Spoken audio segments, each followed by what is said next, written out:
नरेंद्र मोदी सरकार की ओर से कृषि कानून वापसी और किसानों की अन्य मांगों पर चिंतन करने के फैसले के बाद भी किसान संगठन अभी भी नरम नहीं हुए हैं।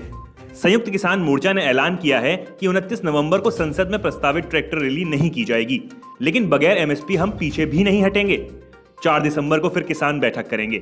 शनिवार को दिल्ली में मीडिया कर्मियों से बात करते हुए संयुक्त किसान मोर्चा के नेता दर्शन पाल सिंह ने कहा कि किसानों ने बैठक के बाद ये फैसला लिया है कि संयुक्त किसान मोर्चा 29 नवंबर को संसद में प्रस्तावित ट्रैक्टर रैली नहीं करेगा। हालांकि किसानों ने चेतावनी दी कि बगैर एमएसपी के मोर्चा वापस नहीं जाएगा। इसके अलावा किसान शहीद हुए हैं। लखीमपुर खीरी मामले में किसान जेल भेजे जा रहे हैं। आज जो सरकार ने घोषणाएं की, हम उससे सहमत नहीं हैं। सरकार हमारे साथ मंच साझा कर मामले पर वार्ता करे, लेकिन अगर 4 दिसंबर तक कोई फैसला नहीं हुआ तो हम आगे की रणनीति तय करेंगे। इससे पहले कृषि मंत्री नरेंद्र सिंह तोमर ने एक बार फिर किसानों से अपील की कि वह घर लौट जाएं। तोमर ने कहा कि सरकार संसद के शीतकालीन सत्र के पहले ही दिन कृषि कानूनों की वापसी के लिए विधेयक पेश करेगी। इसके अलावा एमएसपी पर भी किए वादे को पूरा किया जा रहा है, तो पराली पर भी किसानों की बात मान ली गई है। ऐसे में प्रदर्शन का कोई औचित्य नहीं है। कृषि कानून संसद में रिपील करने के लिए प्रस्तुत किए जाएंगे।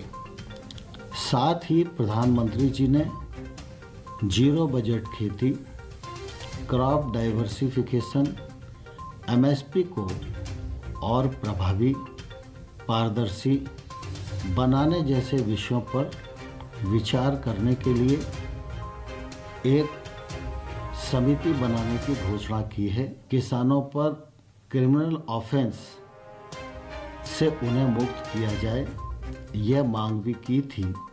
भारत सरकार ने इस मांग को भी मान लिया है।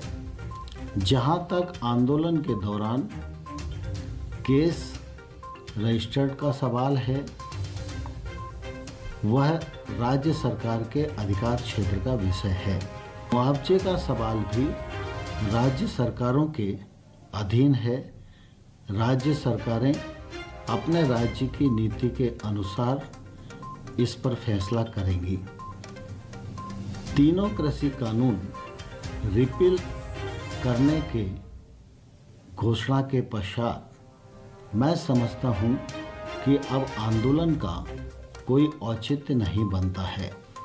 इसलिए मैं किसान संगठन और किसानों को यह निवेदन करना चाहता हूं कि वो अपना आंदोलन समाप्त करें, बड़े मन का परिचय दें और प्रधानमंत्री जी की जो घोषणा है उस घोषणा का आदर करें और अपने अपने घर लौटना सुनिश्चित करें।